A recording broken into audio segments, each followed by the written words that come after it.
آبنائے ہرمز کا دوبارہ کھل جانا نہیں ہے۔ ادھر برطانوی تنظیم میری ٹائم ٹریڈ آپریشن UKMTO کے مطابق اسے اطلاع ملی ہے کہ عمان کے شہر القصب کے شمال مشرق میں 20 بحری میل کے فاصلے پر ایک واقعہ پیش آیا ہے۔ رپورٹ کے مطابق ایک مال بردار بحری جہاز نے ہنگامی مواصلاتی چینل F16 کے ذریعے اطلاع دی کہ اسے ایک نامعلوم میزائل سے نشانہ بنایا گیا ہے۔ بحری حادثات کی نگرانی کرنے والی اس ویب سائٹ نے کہا کہ متعلقہ حکام اس واقعے کی تحقیقات کر رہے ہیں۔ گزشتہ روز بھی اسی علاقے میں ایک آئل ٹینکر نے اپنے قریب دھماکے کی اطلاع دی تھی، تاہم میری ٹائم ٹریڈ آپریشن کے مطابق جہاز کے عملے اور اس کے ڈھانچے کو کوئی نقصان نہیں پہنچا تھا۔ ایران کی وزارت خارجہ کے ترجمان اسماعیل بقائی نے کہا ہے کہ ابنائے ہرمز کسی بھی صورت 28 فروری سے پہلے والی حالت میں واپس نہیں آئے گی۔ 28 فروری کو امریکہ اور اسرائیل نے ایران کے خلاف جنگ شروع کی تھی، جس کے رد عمل میں ایران نے یہ اہم آبی گزرگاہ عملاً بند کر دی تھی اور اعلان کیا تھا کہ وہ اس آبنائے سے گزرنے والی آمد و رفت کو کنٹرول کرنے اور جہازوں پر فیس عائد کرنے کا حق رکھتا ہے۔ امریکہ اور اس کے خلیجی اتحادی نیز یورپ اور ایشیا کی حکومتیں اس کی مخالفت کرتی ہیں اور ان کا کہنا ہے کہ آبنائے ہرمز سے گزرنے کا حق دوبارہ ویسے ہی آزاد اور کھلا ہونا چاہیے جیسا کہ تنازع شروع ہونے سے پہلے تھا۔ جنگ کے خاتمے کے معاہدے کے بعد ایرانی حکومت نے آبی گزرگاہ کے شمالی حصے میں ایرانی ساحل کے قریب ایک راستہ مقرر کیا اور کہا کہ تمام بحری آمد و رفت کے لیے اسی کو استعمال کیا جائے گا۔ اور یہ بھی آپ کو بتاتے چلیں کہ الجزیرہ پاکستان میں جو ٹی وی چینل ہے وہ اس کی ویب سائٹ بند کر دی گئی ہے اور لوگ الجزیرہ کی خبریں دیکھنے سے محروم ہیں۔ اور یہ کیوں ایسا ہوا؟ الجزیرہ نے رپورٹ کیا تھا کہ پاکستان کے زیر انتظام کشمیر کے شہر مظفر آباد کے رہائشیوں نے ہڑتال کے باعث انتخابات کا بائیکاٹ کیا ہے۔ رپورٹ میں راولاکوٹ میں متعدد افراد کے ہلاک کیے جانے کا بھی دعویٰ کیا گیا تھا اور کئی ایسے افراد کی رائے بھی شامل کی گئی تھی جن کے مطابق انہوں نے ووٹنگ کا بائیکاٹ کر رکھا ہے۔ یہ کوئی اتنی اہم خبر یا ایسی خبر نہیں تھی کہ جس پہ اس کا چینل بند کر دیا جائے۔ یہ حکومت پاکستان کو اگر میڈیا پر قدغن لگانی ہے یا پابندی لگانی ہے، اس سے ان کو کچھ حاصل نہیں ہوگا۔ دراصل وزارت اطلاعات و نشریات جو پاکستان کی وزارت ہے، اسے الجزیرہ کی رپورٹنگ کو زرد صحافت قرار دیا۔ اب زرد صحافت بڑے آسانی سے کہہ دیا جاتا ہے، لیکن اسے ثابت کرنا اتنا آسان نہیں ہوتا۔ لیکن چونکہ حکومتوں کے پاس وسائل ہوتے ہیں اور اس وسائل کا وہ کچھ بھی فائدہ اٹھا سکتے ہیں اور کسی بھی چینل کو، ویب سائٹ کو، اور آج کل تو چونکہ ڈیجیٹل بہت زیادہ ہے تو حکومت کے اختیار میں ہوتا ہے، وہ اس کو بند کر دیتے ہیں۔ اب گزشتہ روز سوشل میڈیا پلیٹ فارم پر ایک بیان میں وزارت اطلاعات نے کہا ہے کہ ہم نے مظفر آباد میں الجزیرہ کی جانب سے چند مخصوص پولنگ اسٹیشنوں سے کی گئی یک طرفہ رپورٹنگ کا نوٹس لیا ہے۔ وزارت اطلاعات و نشریات نے الزام لگایا کہ مخصوص افراد کے پہلے سے طے شدہ بیانات کے ذریعے الجزیرہ نے پاکستان کے زیر انتظام کشمیر کے انتخابات اور ووٹنگ کے عمل کو غلط انداز میں پیش کرنے کی کوشش کی ہے۔ اس بات میں اس حد تک تو صداقت ہونے کا امکان ہے کہ کئی سیاسی جماعتیں مختلف چینلز کو استعمال کرتی ہیں یا کچھ صحافی یا رپورٹنگ کے لوگ ایسے ہوتے ہیں کہ جن کا جھکاؤ کسی جانب ہوتا ہے اور وہ اس طرح کے الیکشن میں رپورٹنگ ایسی کر سکتے ہیں۔ اس کے امکانات ہیں، لیکن بہرحال امکانات کے باوجود انہیں وارننگ دی جا سکتی تھی، چینل کو بند نہیں کیا جانا چاہیے تھا۔ ادھر الیکشن کمیشن نے پاکستان کے زیر انتظام کشمیر میں عام انتخابات کے دوسرے مرحلے میں 18 حلقوں کے غیر حتمی نتائج کا اعلان کر دیا ہے۔ ایک پریس کانفرنس کرتے ہوئے chief election commissioner justice retire Ghulam Mustafa نے اعلان کیا کہ پاکستان مسلم لیگ نون کے امیدوار 14 نشستوں پر کامیاب رہے ہیں، جبکہ پیپل پارٹی نے صرف 4 نشستیں جیتی ہیں۔ چیف الیکشن کمشنر نے بتایا کہ ایک حلقے LA-27 مظفر آباد 1 میں پولنگ کل ہوگی، یعنی پاکستان میں ٹیوزڈے، منگل کو جو لوگ وہاں پر ہمارا پروگرام دیکھ رہے ہیں وہاں آج پولنگ ہوگی۔ ترجمان الیکشن کمیشن کے مطابق لینڈ سلائڈنگ اور بارش کے باعث یہاں پولنگ مؤخر کی گئی تھی۔ انتخابات کے دوسرے مرحلے میں مہاجرین مقیم پاکستان کی 12 نشستوں پر 4 لاکھ سے زیادہ ووٹر نے بھی اپنا حق رائے دہی بھی استعمال کیا۔ مظفر آباد میں کالعدم جوائنٹ عوامی ایکشن کمیٹی کے حامیوں کی جانب سے احتجاج کے بعد انٹرنیٹ سروس ایک بار پھر بند کی گئی تھی۔ آپ کو بتاتے چلیں کہ انٹرنیشنل ایونٹ میں پاکستانی کھلاڑی کہیں پہ بھی جاتے ہیں تو دوسرے ممالک کے سفارت خانے یا ان کی وزارت خارجہ کئی ممالک کے کھلاڑیوں کو ویزا دیتے ہوئے اکثر یعنی ان کو یہ خدشہ ہوتا ہے کہ کھلاڑی یا جو ان کے ساتھ جانے والے آفیشل ہیں یا اسٹاف ہے وہ غائب ہو سکتے ہیں، اس لیے ویزے کے حوالے سے بہت سختی ہوتی ہے۔ لیکن اب یہ ویسے تو معمول ہے، کینیڈا میں بھی بے شمار لوگ، امریکہ میں اور انگلینڈ میں، جاپان میں اور کوریا میں ایسے بے شمار واقعات ہو چکے ہیں۔ لیکن اب یہ گلاسکو میں کامن ویلتھ چل رہی ہیں آج کل۔ پاکستان کا ایک واحد کانسی کا تمغہ ہے، ایک خاتون باکسر ہے جس نے پاکستان کی عزت رکھ لی، فاطمہ زہرا، اس نے جیتا ہے، اور مرد باکسر جو ہے وہ ناکام رہے۔ کوئٹہ سے تعلق رکھنے والا ایک باکسر ہے قدرت اللہ، ان کی کارکردگی بھی بڑی بیکار رہی اور وہ آخر کار انگلینڈ میں گلاسکو میں غائب ہو گئے۔ بتایا گیا ہے کہ گلاسکو میں ختم ہونے والی کامن ویلتھ گیم میں پاکستانی باکسر قدرت اللہ غائب ہونے کی وجہ پاکستان آنے والی فلائٹ میں سوار نہیں ہو سکے۔ ظاہر ہے کہ وہ وہاں رک گئے ہوں گے، بہت کم چانس ہے کہ وہ کچھ دنوں کے بعد دوسری فلائٹ سے آ جائیں، لیکن جب وہ رک گئے ہیں تو بہت امید ہے کہ انہوں نے وہاں پہ سیاسی پناہ کے لیے درخواست دیں گے، لیکن ان کی سیاسی پناہ کی درخواست کی کامیابی کے امکانات بہت کم ہوں گے، کیونکہ وہ تو یہاں کھیلنے کے لیے آئے تھے۔ اگر وہ نہ کھیلتے تو وہاں رہتے، وہ تو باکسنگ کے لیے آئے تھے۔ بات کرتے ہیں انڈیا کی ایک ریاست اتر پردیش یو پی میں ایک 40 سالہ ماہر نفسیات، ایک سائیکاٹرسٹ خاتون تھی، اس کا نام تھا ہمیکا اگروال۔ اب آپ دیکھیں ایک ماہر نفسیات جو لوگوں کو نفسیات کے ایشو پر گائیڈنس دیتی ہے، ان کا علاج کرتی ہے، لوگوں کی تھیراپی کرتی ہے، اور چونکہ ماہر نفسیات تھی تو وہ تھیراپی کر سکتی ہے، اور ان کو برین ہمارا جس طرح کام کرتا ہے، جس طرح پریشانی اگر کوئی شخص اس حوالے سے مشکل کا شکار ہو تو ذہنی صحت کو ٹھیک کرنے کے لیے بہت محنت کرنی ہوتی ہے مریض کو بھی اور ماہر نفسیات کو بھی، اور بعض حالات میں سائیکاٹرسٹ دوائی سے بھی علاج کرتے ہیں۔ یہ جس طرح انسان کا جسم بیمار ہوتا ہے، اس طرح دماغ کی بیماری یا پریشانی، پاکستان میں بدقسمتی سے ہمارے یہاں لوگ اس کو اہمیت نہیں دیتے اور لوگوں کو کہنا شروع کر دیتے ہیں کہ پاگل ہو گیا ہے، دماغ خراب ہے۔ حالانکہ یہ ایک ذہنی بیماری جو ہے، اس کی بہت ساری، کافی میں نے اس پہ اسٹڈی کیا ہے، اس کی بہت ساری یعنی بیماریاں ایسی ہیں جن کا علاج ہو سکتا ہے، لیکن اگر علاج نہ کیا جائے اور وہ نفسیاتی دباؤ بڑھتا رہے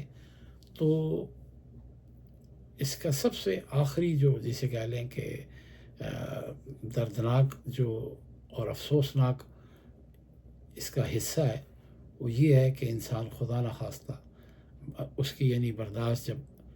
اس اسٹریس سے جواب دے جاتی ہے تو وہ پھر خودکشی کی طرف مائل کرتا ہے۔ پہلے سوسائڈ تھاٹس آتے ہیں، اور اگر ان کو نہ روکا جائے، ان کا علاج نہ کیا جائے، تھیراپی نہ کی جائے، یا ادویات نہ لی جائیں، یا ہاسپٹلائز نہ کیا جائے، تو وہ شخص یا وہ خاتون خودکشی کی طرف مائل ہوتی ہے۔ خواتین میں خودکشی کے خیالات نارملی زچگی کے بعد آتے ہیں۔ بیبی جب بورن ہوتا ہے تو ایک پرابلم ہوتی ہے، پوسٹ پارٹم بھی اسے کہا جاتا ہے، اور اس میں بھی بہت ذہنی پریشانی کے امکانات ہوتے ہیں، اور خواتین کو سوئسائڈل یعنی خودکشی کے خیالات آتے ہیں۔ اب یہ 40 سالہ جو اگروال تھی، اس نے اپنی رہائشی عمارت کی 5ویں منزل سے چھلانگ لگا کر آخرکار خودکشی کر لی۔ میڈیا کے مطابق اگروال کو شدید زخمی حالت میں اسپتال منتقل کیا گیا، جہاں ڈاکٹروں نے ان کی موت کی تصدیق کر دی۔ میڈیا کے مطابق اہل خانہ کا کہنا ہے کہ تقریباً 18 ماہ قبل ان کی بیٹی کی طلاق ہوئی تھی، جس کے بعد وہ شدید ذہنی دباؤ اور ڈپریشن کا شکار تھی۔ یہ ذہنی دباؤ یا ڈپریشن یا انگزائٹی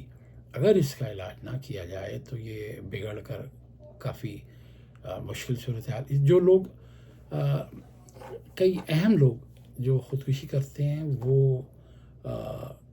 اصل میں ان کا علاج نہیں ہوا ہوتا، اور وہ ذہنی طور پر اس نہج پر پہنچ جاتے ہیں کہ جس میں ان کو اپنی بقا صرف خودکشی میں نظر آتی ہے۔ تو ایسے مریض یا ایسے لوگ یا ایسے خواتین، ایون کہ نوجوان بچے 20، 18، 22 سال کے، یہاں پہ کینیڈا میں ایک واقعہ ہو چکا ہے، ہمارے ایک جاننے والے ایک انڈین میڈیا کے ایک صاحب ہیں، اور ان کے بیٹے کے ساتھ یہ ہو چکا ہے کہ وہ 22 سال کا لڑکا تھا، تو اس نے شدید ذہنی دباؤ کی وجہ سے ہاسپٹل میں وہ ایڈمٹ تھا، ہاسپٹل میں علاج جا رہا تھا، اس نے ہاسپٹل میں خودکشی کر لی باتھ روم میں جا کے۔ اس لیے یہ ایک بڑا اہم ٹاپک ہے، اس پہ میں تھوڑی سی دسترس حاصل ہے، بہت لوگوں کو ہم نے سنا بھی ہے، پڑھا بھی ہے، دیکھا بھی ہے، اور تھوڑا سا محسوس بھی کیا ہے۔ ہر شخص کی لائف میں ایسی سچویشن بھی آتی ہے، لیکن ابتدا میں ہی اگر آپ اس کو کاؤنٹر کر لیں، روک لیں، یا والدین یا بہن بھائی اس کو سمجھ لیں تو علاج آسان ہو جاتا ہے۔ اگر اس کا علاج نہ کیا جائے اور چھوڑ دیا جائے تو بڑھتے بڑھتے بہت زیادہ یعنی نیگیٹو تھاٹس آخرکار انسان کو پریشان کر دیتے ہیں، اور پھر پریشانی میں ایسا کر لیتا ہے۔ اور بھی کئی واقعات ہیں پاکستان کے بھی اور کینیڈا کے بھی، کئی خواتین کے بھی ہیں، کئی مردوں کے بھی ہیں، ینگسٹر کے بھی ہیں۔ اس لیے جو لوگ ہمارا یہ پروگرام سن رہے ہیں، اگر اس طرح کا کوئی پیشنٹ ہو تو کسی ماہر نفسیات سے رابطہ کر کے اس کے سمٹمز کو بتانا چاہیے، اور اگر سمجھیں تو سائیکاٹرسٹ کو دکھائیں۔ وہ سائیکاٹرسٹ ادویات سے علاج کرتا ہے اور سائیکالوجسٹ تھیراپی سے کرتا ہے۔ بعض دفعہ دونوں چیزوں کی ضرورت ہوتی ہے، اور بعض دفعہ مریض کو اپنے آپ کو خود کو سمجھانا ہوتا ہے کہ میں نے اس سچویشن سے نکلنا ہے۔ اس کے علاوہ اور بھی اس معاملے میں ہم کسی دن بالکل ایک الگ ویلاگ کریں گے، جس میں لوگوں کو گائیڈنس دی جائے اور لوگوں کو بتایا جائے جتنا ہمارا نالج ہے۔ ظاہر ہے میں کوئی ماہر نفسیات یا ڈاکٹر نہیں ہوں، لیکن اس پہ ہم گفتگو کر سکتے ہیں صرف لوگوں کی گائیڈنس کے لیے اور انفارمیشن کے لیے۔ اور ایک آخری خبر آپ کو بتا دیں کہ امریکی محکمہ دفاع جو ہے پینٹاگون، اس نے دفاعی کمپنیوں لاک ہیڈ مارٹن اور ناردروپ گروپ کے ساتھ ایک فریم ورک معاہدہ طے کیا ہے۔ اس معاہدے کے تحت دونوں کمپنیاں میزائلوں کو روکنے والے دفاعی نظام کے اہم اجزاء کی پیداواری صلاحیت میں اضافہ کریں گی۔ میڈیا کے مطابق پینٹاگون نے معاہدے کی مالیت ظاہر نہیں کی۔ رپورٹس کے مطابق ایران اور یوکرین کی جنگوں کے باعث امریکی فوج کے اسلحہ اور میزائل کے ذخائر میں نمایاں کمی آئی ہے، جس کے پیش نظر دفاعی پیداوار میں اضافے کے لیے معاہدہ کیا گیا ہے۔ 3 دن پہلے ہم نے آپ کو بتایا تھا کہ میزائلوں کے ذخائر میں بہت کمی ہو گئی ہے، اور تقریباً یعنی اگر 3200 میزائل تھے تو وہ 800 کے قریب رہ گئے تھے، تقریباً 60 سے 65% سے زیادہ کمی آ گئی تھی۔ یہ معاہدہ گزشتہ ہفتے امریکی فوج کی جانب سے لاک ہیڈ مارٹن بڑی مشہور کمپنی ہے، 58 ارب ڈالر تک مالیت کے پیٹریوٹ انٹرسیپٹر میزائل تیار کرنے کے بڑے معاہدے کے بعد سامنے آیا ہے۔ اور ای کامرس اور ٹیکنالوجی کمپنی امیزون کی جو مارکیٹ ویلیو ہے وہ پہلی بار 3 ٹریلین سے تجاوز کر گئی ہے، یعنی 3000 ارب سے تجاوز کر گئی ہے۔ گزشتہ روز ابتدائی کاروبار کے دوران کمپنی کے حصص میں 5.2% اضافہ ہوا، جس کے بعد اس کی مجموعی مالیت تقریباً 3.1 ٹریلین ڈالر تک پہنچ گئی۔ گزشتہ ہفتے جاری ہونے والے مضبوط سرمائی مالی نتائج کے بعد مسلسل دوسرے روز بھی کمپنی کے حصص میں نمایاں تیزی دیکھی گئی۔